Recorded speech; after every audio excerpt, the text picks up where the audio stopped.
देखिए, आप देख पा रहे होंगे कि छठ जो है समापन की ओर है। लोगों ने अर्घ दे दिया है, महिलाओं ने अर्घ दे दिया है। बहुत सारी मनोकामना रहती है सबके मन में और बहुत सारी श्रद्धा भी रहती है। आप देख रहे होंगे कि जब यहाँ से लोग जा रहे हैं, सबके चेहरे पे एक अलग ही खुशी है, एक अलग ही उल्लास है। लेकिन ये बताना बहुत जरूरी है कि उस खुशी, उस उल्लास के पीछे कुछ ऐसे लोगों का हाथ है, कुछ कमेटी के ऐसे सदस्य का, जिनकी वजह से आज ये मुमकिन हो पाया है। आज लोग घर से इतने दूर होने के बाद भी घर से आज यहाँ पे हंसी खुशी से छठ मना पा रहे हैं, तो उसके पीछे कोई और नहीं बल्कि ये वो चेहरे हैं जिसके वजह से ये सब मुमकिन हो पाया है। तो एक बार मैं देवेंद्र जी जो कि युवा हैं और काफी सक्रिय इन मामलों में, तो मैं एक बार देवेंद्र जी से पूछना चाहूंगा कि बारी बारी से एक बार संक्षिप्त में बताएं ताकि लोग भी जान पाए, हमारे दर्शक जान पाए उन चेहरों के बारे में जिनका योगदान है इस छठ पूजा को सफल बनाने में। सबसे पहले तो मैं सारी की सारी टीम को इकट्ठा करने वाले, जैसे शिवाजी ने एक स्वराज की स्थापना करने के लिए सारे मराठाओं को इकट्ठा किया था, सबसे पहले सबको इकट्ठा करने वाले हमारे दोस्त विनय शर्मा जी, ये हमारे ई ब्लॉक के अध्यक्ष साहब हैं, मृत्युंजय जी जो कि यहाँ के उपाध्यक्ष हैं, मनोज सर जी जो यहाँ के दूसरे उपाध्यक्ष हैं, साथ ही बाकी टीम ये महासचिव जी हैं हमारे ई ब्लॉक के, और कोषाध्यक्ष जी आप आइए, ये टीम के कोषाध्यक्ष हैं, और बाकी संरक्षक हैं ये टीम से, ये संरक्षक है टीम से। इन सभी के जॉइंट एफर्ट्स की वजह से, सबके कोलैबोरेटिव एफर्ट्स की वजह से जहाँ पे पूरा मैदान पड़ा हुआ था, जहाँ पे जंगली घासें उगी हुई थी, आप देख पा रहे हैं अच्छा खासा घाट बन गया है। लोगों को अपने घर जाके या इधर उधर जाके तालाब, स्विमिंग पूल ढूंढने की जरूरत नहीं। अपनी मिट्टी से, अपने बिहार से, अपने रिलीजन से दूर होने के बाद भी सारे के सारे लोग इकट्ठे होके यहाँ पे पूजा कर पा रहे हैं, सारे लोग एकत्रित हो पा रहे हैं।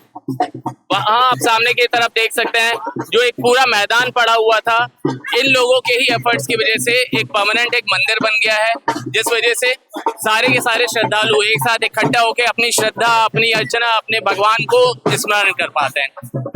चलिए, बहुत अच्छी बात कही इन्होंने, और हमने बहुत लोगों से बात किया, भाई साहब से हमारी पहले भी बात हो चुकी है, सबने बहुत अच्छे से बताया कि किस तरीके से जो है छठ पूजा को जो इसमें इनका योगदान रहा, और इन्होंने लोगों के लिए जो है बिना स्वार्थ भावना से ये कदम उठाए ताकि छठी मैया का पूजा सफल हो पाए। कुछ हमारे बीच में नए चेहरे भी हैं जो कि अध्यक्ष के रूप में है, जो कमेटी के लिए सेवा में तत्पर रहते हैं।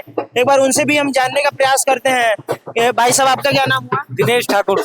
दिनेश ठाकुर जी, आप एक बार बताइए, जैसे हमारे युवाओं के लिए ये छठ पूजा क्या संदेश देता है? ये हमारे युवाओं को छठ पूजा का एक ही उद्देश्य है कि सबको एक साथ जोड़ने का काम करता है। आस्था का महापर्व है, इसको युवाओं को बढ़ चढ़ कर भाग लेना चाहिए इसमें, और सब एकजुट होकर के ये आस्था के महापर्व को हर्षोल्लास से मनाते रहे हमेशा। यही युवाओं को पीढ़ी दर पीढ़ी बिल्कुल रखना है, बनाए रखना है। बिल्कुल, इसमें हमारे अध्यक्ष महोदय जी का एकजुट करने में सारे युवाओं को बहुत बड़ा योगदान है, सारे टीम को एक साथ। बहुत अच्छी बात कही इन्होंने। चलिए, इसके साथ हम आपसे जानने का प्रयास करेंगे कि आप जैसे जो नए लोग हैं, जो हमारी अगली पीढ़ी है, उसके लिए आप क्या संदेश देना चाहेंगे? मैं अगली पीढ़ी को यही बोलना चाहता हूँ, छठ पूजा सद्भावना का पर्व है, 4 दिन का महान पर्व है, जिसमें हिंदू, मुस्लिम, सिख, ईसाई सारे लोग पूजा करते हैं। और जो भी नए युवा हैं इस धर्म से जुड़े, अपने परिवार को बचाएं और साथ में इस पर्व को हर्षोल्लास के साथ मनाएं। चाहे इंडिया के किसी भी कोना में रहें, गांव में रहें, शहर में रहें, कहीं भी कमा रहे हैं, तो इस धर्म को आगे कंटिन्यू करें। हमारे पूर्वजों पिछले 100 ईयर्स, मोर देन 200 ईयर्स से इस महान पर्व को मनाते आ रहे हैं, और हम लोग भी इनका अभी तक मनाते आ रहे हैं। हम लोग जुबन में पिछले 8 साल से यहाँ ब्लॉक की जुबन में छठ पूजा पूरे कमेटी के लोग जो भी हैं सारे हर्षोल्लास के साथ, मिल मिलन के साथ। तो देखिए, ये छठ का पर्व बस महिलाओं और युवतियों के लिए नहीं, बल्कि बच्चों के लिए भी जो है एक अलग ही हर्षोल्लास लेकर आता है। क्या नाम है बाबू आपका? आयुष बाबू, आप ये बताइए कि जैसे ही छठ खत्म होगा आपको क्या क्या प्रसाद खाने को मिलेगा? समोसा मिलेगा।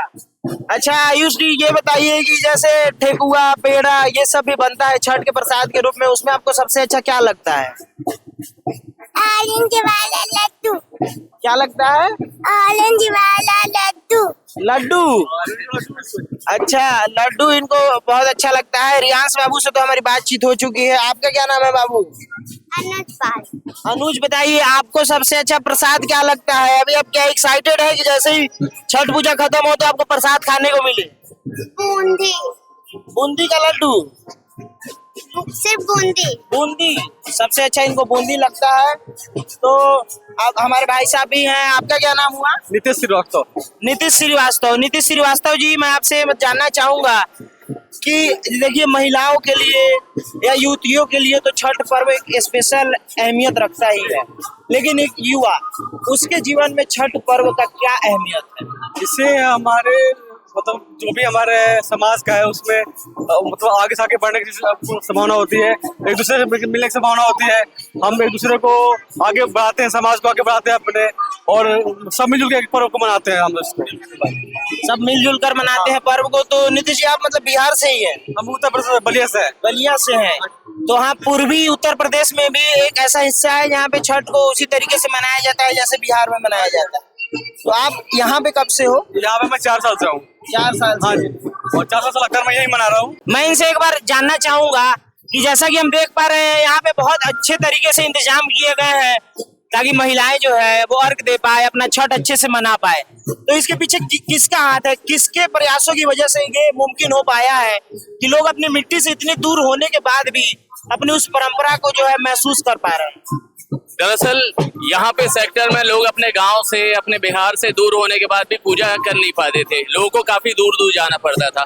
तो यहाँ पे हमारे ये उदय तोमर जी हैं, ये कॉर्पोरेट में काम करते हैं। काम करने के साथ साथ ही यहाँ पे पूरा बिल्कुल खाली मैदान पड़ा हुआ था इनके, और साथ में ये विनय शर्मा जी हैं, ये समाजवादी पार्टी के युवा अध्यक्ष भी हैं और साथ ही इस ई ब्लॉक के प्रेसिडेंट भी।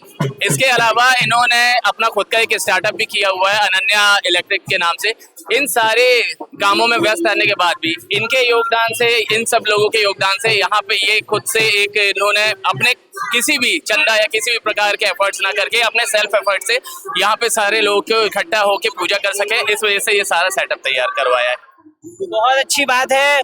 कुछ ऐसे कदम जो समाज के लिए बहुत अच्छे होते हैं और एक तरीके से एक ऐसा कदम कहा जाएगा जो लोगों को उनके मिट्टी से जुड़े रहने और संस्कारों को बनाए रखने के लिए इनका ये एक तरीके से कहा जाए तो कंट्रीब्यूशन था समाज के लिए। तो मैं एक बार इन लोगों से भी पूछना चाहूंगा कि आप कहाँ से हैं? मैं मेरठ से बिलोंग करता हूँ प्रॉपर, और पिछले मेरठ से बिलोंग करता हूँ। मेरठ से। तो आप मेरठ से हो और आपके लिए जैसे छठ पर्व क्या महत्व रखता है? देखिए, आस्था का महापर्व है, बड़े धूमधाम से लोगों ने मनाया है, मनाते आ रहे हैं और ऐसे मनाते भी रहेंगे। बहुत अच्छा लगता है। तो हिंदू समाज सनातनियों का बहुत आगे बढ़ाना, लोगों को अपने धर्म से जोड़ना। और मैं एक ही बात कहूँगा कि व्रत जो सबसे कठोर व्रत है वो बिहार में मनाया जाता है, और अगर मैं कहूँ कि सबसे गंदा व्रत तो वो पंजाब में। बस इतना ही बोलूंगा, बाकी हमारे। चलिए, तो इसी के साथ हम और आगे बढ़ते हैं और आपसे जानने का प्रयास करते हैं। आप समाजवादी पार्टी के लीडर भी हैं और एक तरीके से बहुत अच्छा प्रयास कहूंगा कि आप लोगों के प्रयासों की वजह से ये मुमकिन हो पाया है कि आज जितने लोग जो हैं बिहार से दूर रहते हैं वो छठ कर पा रहे हैं। तो आपको कैसा लगता है ये कदम समाज के लिए उठाकर? ये बहुत अच्छा है समाज के लिए, जिससे हमारे सनातन धर्म को भी बढ़ावा मिल रहा है। और ऐसे कार्यक्रम हमारे तोमर भैया हैं, ये अभी सेक्टरों में भी फ्री ऑफ कॉस्ट सुंदरकांड वगैरह का पाठ करते हैं। हर मंगलवार को ये कार्यक्रम होता है। मतलब आप ये समझ लीजिए हमारे सेक्टर में पूरा मतलब हिंदुत्व का पूरा भरपूर सहयोग है और सब बढ़ चढ़ के हिस्सा लेते हैं और अच्छा कार्यक्रम होता है। आप ये समझ लीजिए कि सबका कंट्रीब्यूशन रहता है, सबका सहयोग, लेकिन कुछ विशेष लोग होते हैं जिनका बहुत अच्छा सहयोग रहता है। तो उन विशेष लोगों में भैया हैं, इधर ये महासचिव जी हमारे RWA टीम के महासचिव जी हैं, इनका भी विशेष योगदान रहता है इस कार्यक्रम को सफल कराने में। बहुत अच्छी बात कही इन्होंने कि ऐसे कुछ कदम होते हैं जो लोगों के समर्थन और साथ से ही लिए जाते हैं। तो आइए चलिए इनसे भी बात करते हैं और एक बार जानने का प्रयास करते हैं कि अब छठ पर्व तो समापन की ओर है, ये छठ युवाओं को क्या संदेश देता है? ये युवाओं को एकजुट रहने का संदेश देता है। यहाँ पे आप देख सकते हैं, यहाँ पे कोई किसी जात पात से नहीं है, सारे हिंदू, सारे लोग एक हैं। ये एकजुटता का संदेश देता है, भाईचारे का संदेश देता है और सबको समाज में इकट्ठे होकर के ऐसे सम्मिलित होकर के ऐसे प्रोग्राम में बढ़ चढ़ के हिस्सा लेना चाहिए, जिससे कि देश का, समाज का विकास होता है। एक अच्छा संदेश जाता है, लोग प्रेम भाव से रहें और दुनिया में इसके सिवा और कुछ नहीं है। जय छठी मैया की। बिल्कुल, जय छठी मैया। और बहुत अच्छी बात कही इन्होंने कि लोग प्रेम से रहे, साथ में रहे, आपस में भाईचारे के साथ रहे। और एक बात कहना चाहूँगा, ये हमारे प्रेसिडेंट हैं इस सेक्टर के, मैं इनकी जितनी भी तारीफ करूँ बहुत कम होगी। ये जब से आए हैं इस सेक्टर में विकास ही विकास देखने को मिल रहा है। ये प्रोग्राम होने के पहले बहुत सारी अटकलें आई थी, जिसको इन्होंने एकदम बढ़ चढ़ के हिस्सा लिया और उसको दूर किया और आज हम इतना भव्य प्रोग्राम देख पा रहे हैं। ये शब्दों में बयान नहीं कर सकते। ये मतलब ये ऐसे, मैं तो कहूँगा ये महापुरुष होते हैं जो ऐसे बढ़ चढ़ के हिस्सा लेते हैं और हम लोग भी इनसे बहुत कुछ सीखते हैं। बिल्कुल, बहुत अच्छी बात कही इन्होंने कि ऐसे कम ही लोग होते हैं जो मानवता के लिए, ह्यूमैनिटी के लिए, बाकी लोगों के लिए बिना स्वार्थ के इतना करे और इतना सोचे। चलिए इसी के साथ एक बार हम, अब सूर्योदय होने को है और महिलाएं जो है अर्घ दे रही है, छठी माता का पूजा समापन की ओर है।